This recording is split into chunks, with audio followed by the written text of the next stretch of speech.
ঘটনাটা একটা delivery boy ব্লিঙ্কিটের আমাদের এখানে বিভিন্ন ফ্ল্যাটে মাল দিতে আসে। তা হঠাৎ আমি সেই সময় আমার ফ্ল্যাটেই ছিলাম।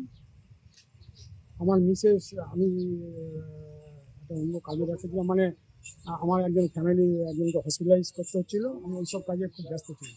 হঠাৎ আমার মিসেস বেরিয়ে বলে, তাড়াতাড়ি এসো তাড়াতাড়ি এসো। কী হলো বলা, সে চিৎকার করছে, এই ব্লিঙ্কিট দাদা, ব্লিঙ্কিট দাদা, তুমি মারামারি করছো কেন, মারছো কেন, মানে সিকিউরিটির সঙ্গে তার মারামারি চলছে, হাতাহাতি আর কি।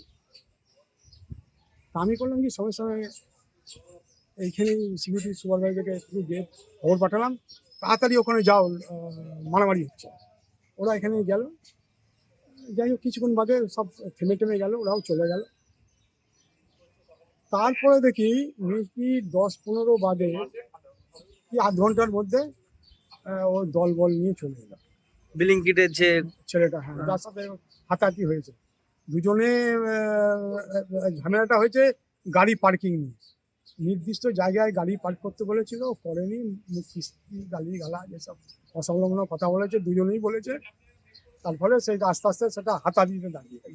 দলবল নিয়ে এসে কি বলবো, দলবল নিয়ে এসে তারপরে এখানকার ফুটেজ আমাদের কাছে আছে, সব ধরা পড়বে।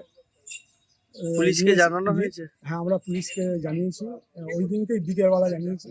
আবার তারপরের দিন থেকে অ্যাসোসিয়েশন তরফ থেকে জানানো হয়েছে। কাউকে কি গ্রেফতার করেছে পুলিশ? এখনো গ্রেপ্তার করেনি, আজকে পুলিশ এসে ইনভেস্টিগেশন করে গেল। এতদিন হয়ে গেল এখনো গ্রেফতার করতে পারলো না, এখনো গ্রেপ্তার হয়নি। মানে পুলিশের ভূমিকা নিয়ে একটা মানে প্রশ্ন উঠছে। পুলিশের ভূমিকা নিয়ে আমাদের লোকজনদের মধ্যে গুঞ্জন চলছে যে এখন তো আমাদের বিশেষ করে মহিলারা, বয়স্ক লোকেরা খুব একটু মানে ভয়ে ভীত হয়ে আছে, আতঙ্কে আছে। মানে এমন একটা চেঁচামেচি ওই দিনকে ওই সময় হয়েছে, ওই 30-40 জনের একটা মব এসে তারপরে এখানকার যারা ঠেকাবার চেষ্টা করেছিল, রেসিডেন্টরা বলুন, সিকিউরিটি বলুন, এখানকার ওয়ার্কার যারা, তারা অল্প বিস্তর আহত হয়েছে। বড় কিছু ঘটে যেত কিন্তু ঘটতে যায়নি, এইটা ভগবানের আশীর্বাদে কিছু হয়নি। আপনার নাম? আমার নাম হচ্ছে প্রবীর কুমার ভট্টাচার্য, এই কমপ্লেক্সের অ্যাসিস্ট্যান্ট সেক্রেটারি। ऐसी ही और अधिक खबरों के लिए हमारे चैनल को सब्सक्राइब करना ना भूलें। साथ ही हमारे इंस्टाग्राम, फेसबुक, ट्विटर और व्हाट्सएप चैनल को भी जरूर फॉलो करें।